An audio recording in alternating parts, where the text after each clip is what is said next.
Namaste JVNs, myself Dr. Kritika Saini, faculty of Ayurveda, क्रियाशाली department से, ज्योति विद्यापीठ women's university से। आज का हमारा टॉपिक है आहार, अष्ट आहार विधि विशेषायतन। तो पहले जो हमने आहार पढ़ा था उसके आगे ही अब हम उसका नेक्स्ट टॉपिक पढ़ रहे हैं, सब टॉपिक अष्ट आहार विधि विशेषायतन, जिसके अंदर हम क्या पढ़ेंगे कि आहार को विधिवत लेने के जो नियम बताए गए हैं या जो वेज बताई गई हैं जिसके अकॉर्डिंग आहार को लेना चाहिए, या रूल्स एक तरीके से हम मान सकते हैं जो आहार को लेने के लिए बताए गए हैं जिससे विधिवत वो हमारी बॉडी में यूटिलाइज हो। ठीक है, तो उसके उन्होंने 8 बताए हैं वेव्स या 8 पॉइंट्स बताए हैं जिन पे वो मैटर करता है या जिन से वो डिफर होता है। तो अष्ट आहार विधि विशेषायतन। ठीक है, तो सबसे पहले तो ये अष्ट आहार विधि विशेषायतन होते कौन से तो हम पहले पढ़ेंगे आचार्य चरक के अनुसार, और इसमें थोड़ा सा डिफरेंस किया है आचार्य अष्टांग हृदय यानी वाग्भट ने। ठीक है, तो सबसे पहले आचार्य चरक के अनुसार प्रकृति, करण, संयोग, राशि, देश, काल, उपयोग संस्था और उपयोगिता। ठीक है, तो ये 8 उन्होंने माने हैं। पहला प्रकृति, करण, संयोग, राशि, देश, काल, उपयोग संस्था और उपयोगिता। ठीक है, ये आचार्य चरक ने माने हैं अष्ट आहार विधि विशेषायतन।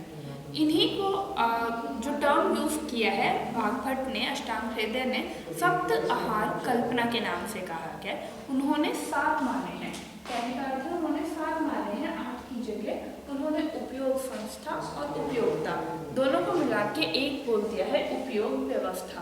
ठीक है, तो उन्होंने 7 अष्टांग वाग्भट ने 7 माने हैं और चरक ने 8 विधि विशेषायतन माने हैं। ठीक है, तो सबसे पहले हम पढ़ते हैं प्रकृति। तत्र प्रकृति उच्यते स्वभाव्य, यानी प्रकृति क्या होता है, किसी का भी स्वभाव, जिसे हम कहते हैं कि हम अगर प्रकृति के बारे में पढ़े तो किसी का भी जो बिहेवियर है, स्वभाव है, जो जन्म से लेके मरण तक सेम रहता है, वो है प्रकृति। ठीक है, प्रकृति इसका अर्थ है स्वभाव। ठीक है, स्वभाव कैसे कि हम जो भी आहार लेते हैं, कोई आहार गुरु होता है, कोई आहार लघु होता है, कोई पचने में भारी होता है, कोई पचने में बहुत सुगम होता है, तो उस आधार पे। ठीक है, तो स्वभाव क्या हुआ उसका, जैसे उड़द और मूंग है, तो उड़द जो होती है वो गुरु होती है स्वभाव से, और जो मूंग होता है वो लघु आहार होता है क्योंकि वो पचने में आसान होता है। तो वही है प्रकृति। प्रकृति यानी जो भी द्रव्य है, जो भी आहार है, जो भी ड्रग हम यूज़ कर रहे हैं कि उसको स्वभाव कैसा है, वो शीत है कि वो उष्ण है कि वो गुरु है कि वो लघु है, वो पचने में कितना टाइम लगाती है, ये उसका हो गया स्वभाव यानी उसकी प्रकृति। ठीक है, तो ये था पहला, क्योंकि अष्टांग हृदय ने इसको प्रकृति की जगह उन्होंने यहाँ पे टर्म यूज़ किया है स्वभाव। अर्थ वही है पर उन्होंने उसका पर्याय यूज़ कर लिया स्वभाव। ठीक है, तो अष्टांग हृदय के भी हम साथ में पढ़ते जा रहे हैं। तो चरक ने यूज़ किया है वर्ड प्रकृति और अष्टांग हृदय या वाग्भट ने यूज़ किया है स्वभाव वर्ड। नेक्स्ट हम पढ़ते हैं करण। ठीक है, करण पुनः स्वभाव, स्वाभाविकाराणाम द्रव्याणाम अभिसंस्कार, यानी ये क्या है, इसका संस्कार। ठीक है, जो भी द्रव्य है, यानी जो भी हमने लिया है, ड्रग है, आहार पार्टिकल है, आहार है, उसका पुनः जो स्वाभाविक जो उसका स्वभाव है उसके अंदर जो हम अभिसंस्कार कर रहे हैं, अभिसंस्कार यानी उसका गुण अंतर्धान कर रहे हैं, अर्थात कि हम उसके गुणों में जो वृद्धि कर रहे हैं। कोई भी द्रव्य जैसे आपने लिया उसके अंदर हमने संस्कार किया, तो संस्कार से क्या होगा, उसके जो गुण हैं उनकी वृद्धि होगी। ठीक है, तो ये संस्कार भी 10 टाइप का होता है, यानी कि जैसे आपने जल के साथ उसका संयोग किया है। ठीक है, जल के साथ हुआ उसका संस्कार, या उसका संस्कार शोधन किया आपने, जैसे फॉर एग्जाम्पल हम भलातक का देखें, पारद का देखें, तो अगर हम उनको हम डायरेक्ट यूज़ करते हैं तो वो विषैले होते हैं, मारक भी होते हैं, विष के समान होते हैं। लेकिन अगर हम उनका शोधन करके यूज़ करते हैं तो वो हमारी बॉडी में बहुत अच्छा इफेक्ट देते हैं। भलातक उष्णता प्रोवाइड कराता है, पारद जो होता है वो रसायन होता है, 6 सारे दोषों को मारने, सही सम करने वाला होता है, यानी वात पित्त कफ को सम करने वाला होता है। तो वो सब कहाँ से आया, उनके संस्कार करने से। ठीक है, उसके अंदर जल का संयोग किया, किसी भी चीज़ के अंदर आप जल करते हैं, अग्नि का संयोग करते हैं, कोई भी जैसे चावल है, चावल जब तक पका हुआ नहीं होता तब तक वो गुरु आहार होता है, लेकिन अगर उसको हमने अग्नि के ऊपर संयोग किया या अग्नि से उसका संस्कार किया तो क्या होगा कि वो लघु हो जाता है। तो इस तरह से अग्नि का मंथन करने से किसी पात्र के साथ, जैसे कि ताम्र के पात्र में है, अगर हम दही को या दूध को ताम्र के पात्र में रख देते हैं तो 10 दिन में जाके विष में कन्वर्ट हो जाता है। तो वो सब क्या है, गुण अंतर्धान, यानी संस्कार के द्वारा हम क्या कर रहे हैं, उसके गुणों में वृद्धि कर रहे हैं, गुणों को चेंज कर रहे हैं। ठीक है, तो ये था चरक के अनुसार कर्णम पुण्य स्वाभाविकाणाम द्रव्याणाम अभिसंस्कार। ठीक है, इसी को जो नाम दिया है आचार्य वाग्भट ने, इसको नाम दिया है संस्कार। उन्होंने जो टर्म यूज करी है वो यूज करी है संस्कार, और यहाँ जो यूज की थी वो थी स्वभाव। ठीक है, तो ये हो गए प्रकृति और कर्ण। नेक्स्ट है संयोग। संयोग का विशेष आरंभ। संयोग का अर्थ होता है विशेष आरंभ करने के लिए। किसी भी चीज़ का संयोग करने से उसके अंदर एक अलग ही आएगा। जैसे कोई भी पार्टिकल है या कोई भी द्रव्य है ए, उसकी एक अलग प्रॉपर्टी है, और कोई द्रव्य है बी, उसकी एक अलग प्रॉपर्टी है। लेकिन जब वो ए और बी में जाएंगे तो उनकी एक डिफरेंट प्रॉपर्टी बनेगी, जो हो सकता है कि गुणों की वृद्धि करे या फिर हो सकता है गुणों का क्षय करे। ठीक है, जैसे इसका एग्जाम्पल है मधु और घृत।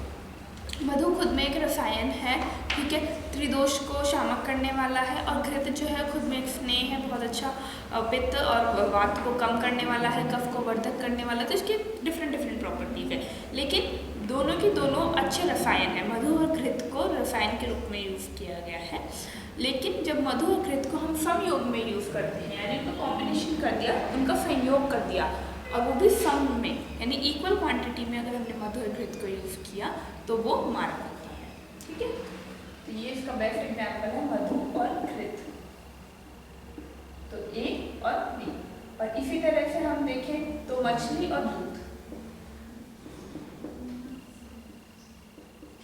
इसी प्रकार से आयुर्वेद में 18 विरुद्ध बताए गए हैं, जो डिफरेंट है, देश के अनुसार, काल के अनुसार, संयोग के अनुसार, ईंधन के अनुसार। तो अलग अलग 18 विरुद्ध माने गए हैं। उनमें भी यही है कि किसका संयोग किसके साथ करना है, यानी जितनी भी आजकल डिजीज हो रही हैं वो क्यों हो रही हैं, क्योंकि हम कॉम्बिनेशन अच्छा सही नहीं खा रहे हैं। दूध के साथ हम मछली का प्रयोग कर रहे हैं, तो वो एक तरीके से विरुद्ध आहार है। ठीक है, तो ये हो गया प्रकृति, करण और संयोग। संयोग को आचार्य वाग्भट ने संयोग के नाम से ही पढ़ा है। नेक्स्ट पढ़ते हैं देख राशि। राशि यानी, राशि का अर्थ हुआ मात्रा। कोई भी भोजन हम ले रहे हैं वो कितनी मात्रा के अंदर ले रहे हैं। ठीक है, तो राशिस्तु फलग्रह परिग्रह मात्रा अमात्रा फल विनिश्चय, यानी राशि क्या होती है, मात्रा। जो भी हम भोजन ले रहे हैं उसकी मात्रा हमने क्या निश्चित करी है, तो वो दो तरीके से होती है। एक होती है फलग्रह, एक होती है परिग्रह। फलग्रह यानी कि जो भी चीज़ हमने पूरी थाली ली, तो उस थाली के अंदर हमने क्या क्या लिया, हमने चावल भी लिए, हमने दाल ली, हमने रोटी ली, हमने सैलेड ली, तो वो पूरे की पूरी एक क्यूमुलेटिव में हमने एक पिंड रूप में अगर उसको लिया है तो वो हो गई फलग्रह। और परिग्रह यानी क्या हुआ कि अलग चावल की क्वांटिटी अलग है, दाल की क्वांटिटी कितनी ली, 1 कटोरी दाल ली, 1 कटोरी चावल लिए, 2 चपाती ली। तो जब हम अलग अलग करते हैं, हर एक का डिफरेंट क्वांटिटी देखते हैं, तो वो हो गई परिग्रह, यानी हमने डिफरेंट क्वांटिटी देखा। और जब हम क्यूमुलेटिव एक मात्रा देख रहे हैं कि इसने 1 थाली खाई या इसने 2 थाली खाई, इसने 1 पिज़्ज़ा खाया, 2 पिज़्ज़ा खाया, तो वो हो गए फलग्रह। ठीक है, आचार्य वाग्भट ने इसको राशि को मात्रा के नाम से पढ़ा है। उन्होंने जो टर्म यूज किया है इसके लिए वो यूज किया है मात्रा। तो यानी प्रकृति, स्वभाव, करण, संस्कार, संयोग का संयोग रखा और राशि का मात्रा। ठीक है, नेक्स्ट हम पढ़ते हैं देश। पांचवा आया देश। देश यानी पुनः स्थान है। देश का अर्थ क्या है, स्थान, कि जो भी आहार आप ले रहे हैं वो कौन से स्थान का है, जंगल प्रदेश का है या आनुक का है। जैसे अगर हम मांस की बात करें, जो भी हम मांस खाते हैं या तो हम जंगल प्रदेश के जानवर का खाते हैं या आनुक प्रदेश का। तो जो आनुक प्रदेश वाले हैं वो ज़्यादातर समुद्र में रहते हैं या पानी में रहते हैं, तो उनका आहार जो है वो लघु होता है। लेकिन जो जंगल वाले हैं वो मोस्टली ड्राई प्लेसेस पे रहते हैं, घूमते रहते हैं, इधर से इधर विचरण करते रहते हैं, तो उनका जो मांस होता है वो लघु होता है। तो स्थान के अनुसार जो हमारा आहार है वो भी डिफरेंट होता है। कि जो हमारे जंगल प्रदेश में जो औषधि जो आहार उगते हैं और जो आंध्र प्रदेश में उगते हैं, यानी आंध्र प्रदेश में चावल है तो चावल गुरु होता है, लेकिन हमारे यहाँ जो है जो आहार उगते हैं वो लघु होते हैं। तो वो किस वजह से हुआ? देश पुण्य स्थानम, और इसके अंदर डिफरेंट है, जानवर हुआ, आनुक हुआ या साधारण देश हुआ। और इसका एक अर्थ ये भी है कि जो हम मांस ले रहे हैं वो कौन सा पार्ट है, जैसे सॉरी कि जो भी जानवर हम खा रहे हैं तो उसका हम लेग खा रहे हैं, किसका हैंड खा रहे हैं, किसका एब्डोमेन खा रहे हैं, लिवर खा रहे हैं, कि उसका फेस खा रहे हैं, तो उस अकॉर्डिंग भी अलग अलग स्थान है। तो देश वहाँ पे क्या हो गया? वो बॉडी का ऑर्गन, जो भी हमारा पशु है उसका ऑर्गन कौन सा है, ठीक है, तो वो हो गया देश। नेक्स्ट हम पढ़ते हैं काल। काल यानी क्या हुआ? समय।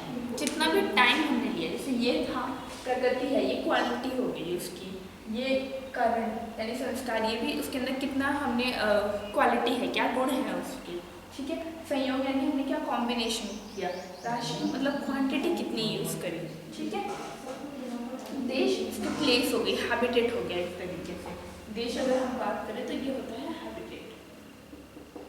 अब आया काल। काल यानी कि डिफरेंट टाइम कि क्या हो सकता है, जैसे कि टाइम जो बताए गए हैं आयुर्वेद में वो मोस्टली 2 तरह के बताए गए हैं, नित्यक और आवस्थिक। नित्यक और आवस्थिक, ठीक है। अब आवस्थिक क्या होता है? तत्र आवस्थिक विकार अपेक्षित, यानी जो विकार की अपेक्षा करे। जैसे कि हम नॉर्मल हैं, जब हम हेल्दी होते हैं और जब हम रोगी होते हैं तो क्या हम सेम भोजन करते हैं? नहीं, क्योंकि हम जो हेल्दी हैं तो हम कुछ भी फूड खा सकते हैं, हम दिन में 2 बार भी खाना खा सकते हैं, दिन में 3 बार भी खा सकते हैं। लेकिन जब हम रोगी होते हैं तो हम दिन में 1 ही बार खाते हैं, वो भी लघु आहार खाते हैं, खिचड़ी हुआ, दलिया हुआ। तो उस तरह से वो विकार की अपेक्षा करता है, यानी अवस्थिक समय जो है वो विकार की अपेक्षा करता है। लेकिन जो नित्यक समय है वो ऋतु साधना की अपेक्षा करता है, यानी कि डिफरेंट ऋतु के अनुसार जैसे भोजन होता है कि जब सर्दियाँ आती हैं यानी हेमंत ऋतु आती है, शिशिर ऋतु आती है तो हम गुरु भोजन करते हैं। लेकिन वही जब ग्रीष्म ऋतु आती है तो हम भोजन लघु करते हैं और पानी ज़्यादा पीते हैं। तो वो नित्यक काल जो है वो ऋतु की अपेक्षा करता है, ठीक है, वो ऋतु के साथ में के अनुसार होता है। लेकिन जो अवस्थिक होता है वो हमारे रोगी के ऊपर या विकार की अपेक्षा करता है, ठीक है। नेक्स्ट आया उपयोग संस्था। अब आचार्य वाग्भट ने काल को काल ही माना है, उन्होंने इसमें टर्म चेंज नहीं करी, जो टर्म यूज किया है वो काल ही यूज किया है, ठीक है। नेक्स्ट आया उपयोग संस्था। उपयोग संस्था यानी कि उपयोग के नियम, ठीक है, कि जो भी हम ले रहे हैं तो उसमें रूल्स क्या है, क्या रूल्स होते हैं उपयोग करने के। कोई भी चीज़ हम लेते हैं तो हमें क्या रूल्स देखने चाहिए। तो उपयोग के जो नियम हैं जो आचार्यों ने बताए हैं कि भोजन एकांत में रह के करना चाहिए या बैठ के करना चाहिए, बहुत जल्दी नहीं लेना चाहिए, बहुत धीरे धीरे नहीं लेना चाहिए, हंसते हुए नहीं लेना चाहिए। तो इस तरह के जो रूल्स बताए गए हैं, उपयोग के जो नियम बताए गए हैं वो आते हैं उपयोग संस्था में। और ये किसकी अपेक्षा करते हैं? जीर्ण लक्षण की, यानी जो भी भोजन जीर्ण हुआ है उसकी अपेक्षा करते हैं कि जो भी जीर्ण है उसकी अपेक्षा के अनुसार जो हमें नियम करने चाहिए कि हमें बैठ के खाना है, कभी भी ऐसे चलते फिरते नहीं खाना है, हंसते हुए नहीं खाना है, ज़्यादा बोलते हुए नहीं खाना है। तो ये जो भी रूल्स बताए गए हैं, इस भोजन के साथ ये ही खाना चाहिए, विरुद्ध नहीं खाना चाहिए, दूध के साथ मछली नहीं खानी है, इस टाइप के जो नियम बताए गए हैं आयुर्वेद में वो सब आते हैं उपयोग संस्था, ठीक है। नेक्स्ट आया उपयोगिता। अब उपयोगिता कहते हैं पुनस्त आहार उपयोगिते यदा आयते ओक साथ में, यानी जो उस आहार को उपयोग कर रहा है, आहार को उपयोग कर रहा है उसको बोलते हैं उपयोगिता। जैसे कि हम भोजन खा रहे हैं तो हम हुए उपयोगिता, जो उस भोजन को आहार ले रहे हैं यानी उस आहार को जो ग्रहण कर रहे हैं या उस भोजन की जो उपेक्षा कर मतलब उपयोग कर रहे हैं उन्हें बोलते हैं उपयोगिता, ठीक है। ये किसके साथ में होता है? ओक के साथ में। ओक साथ में क्या होता है? जैसे कुछ भोजन होते हैं, कुछ लोग रात को दही नहीं खाते, लेकिन कुछ लोग रात को दही खाते हैं उन्हें कुछ नहीं होता, तो वो क्या है? वो उनके लिए ओक साथ में है, क्योंकि वो बचपन से खाते आ रहे हैं, उनके यहाँ पे हमेशा से रात को खाते हैं, तो वो बचपन से जो खाते आ रहे हैं वो उनकी बॉडी को ओक साथ में हो चुका है, यानी वो उनके लिए अपथ्य और अपथ्य उससे उनको डिफरेंस नहीं होता कि अगर वो अपथ्य कर रहा है बाकी बॉडी में तो अब उनके लिए वो अपथ्य नहीं करेगा, वो पथ्य ही रहेगा। तो वो क्या हो गया? उनके लिए ओक साथ में हो गया है, ठीक है।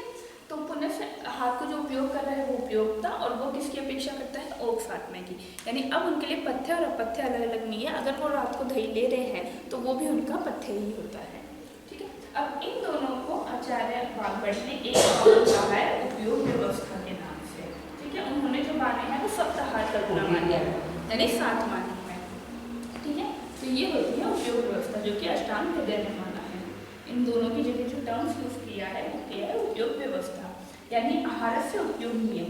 बात वही है कि जो रूल्स जो बताए गए हैं आयुर्वेद में, आहार के उपयोग के नियम बताए गए हैं, वही उन्होंने बताए हैं। ठीक है, आज के लिए इतना ही, थैंक यू।